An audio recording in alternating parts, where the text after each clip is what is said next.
Salut tout le monde, alors aujourd'hui je viens vous reparler d'un bouquin, donc c'est La Page Blanche de Pénélope Bagieux et de Boulet. Donc en fait c'est un peu un...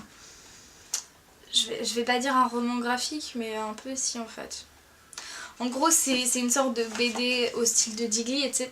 Donc ça se présente un peu comme ça. Et c'est juste trop génial, voilà, j'ai adoré ce bouquin. Donc en fait ça s'appelle La Page Blanche et c'est un bon titre je trouve. Donc le résumé en fait c'est: tout va bien se passer, j'ai une adresse, des tickets de métro, un plan de Paris, d'ici 1 minute tout va me revenir. Sauf que pas tout de suite. Donc sur un banc dans Paris, une jeune femme reprend ses esprits. Elle ne se souvient ni de son nom, ni de ce qui l'a amené là, son passé a disparu.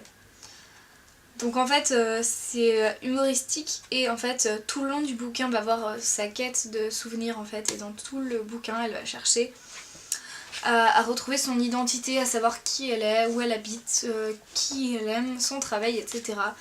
Et jusqu'à la fin du bouquin on a toujours ce suspense de est-ce qu'elle va retrouver sa mémoire, etc. ou pas. Voilà, moi je sais que mon chéri l'avait lu aussi et a été déçu par la fin. Je ne vais rien vous dire, mais moi j'avais largement envisagé cette fin et elle ne me déplaisait pas tant que ça parce que à un moment bah voilà quoi. Je vais vous faire une minute spoil à la fin qu'on puisse en parler un peu quand même de cette fin bizarre, mais voilà.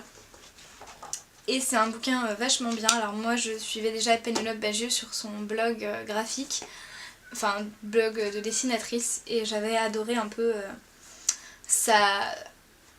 son coup de crayon on va dire. Et j'ai beaucoup entendu parler de Boulet mais sans vraiment le suivre. Mais en tout cas voilà, c'est un bouquin que j'ai adoré. Il est pas très cher, il coûte 8,10 €.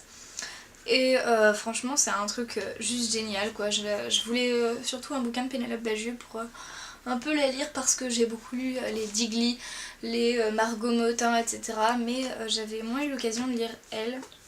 Et j'en suis très contente, c'est un petit bouquin pas très cher et qui est souple comme ça et qui est pas très gros non plus, donc ça se lit relativement vite. Il fait à peu près 200 pages, donc voilà. Attention, on entame la minute spoil totale du bouquin, donc si vous n'avez pas vu le bouquin, enfin si vous n'avez pas lu le bouquin, arrêtez la vidéo ici, maintenant, tout de suite. Oui, j'insiste, maintenant, tout de suite, n'allez pas plus loin, sérieusement, à moins de l'avoir déjà lu.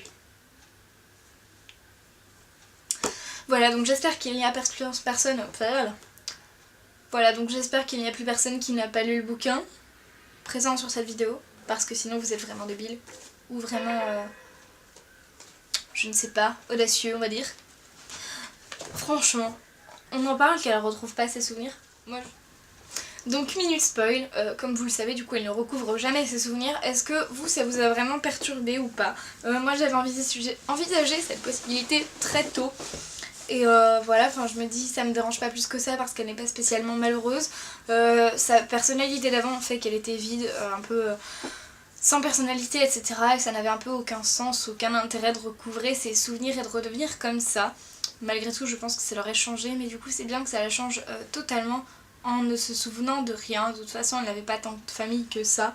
Donc moi je trouve ça pas très grave, et comme ça lui enlève les mauvais souvenirs qu'elle pouvait avoir liés avec son ex du coup. Mais en tout cas, voilà, moi je trouve ça vraiment intéressant et j'ai pas du tout été déçue de la fin de ce bouquin.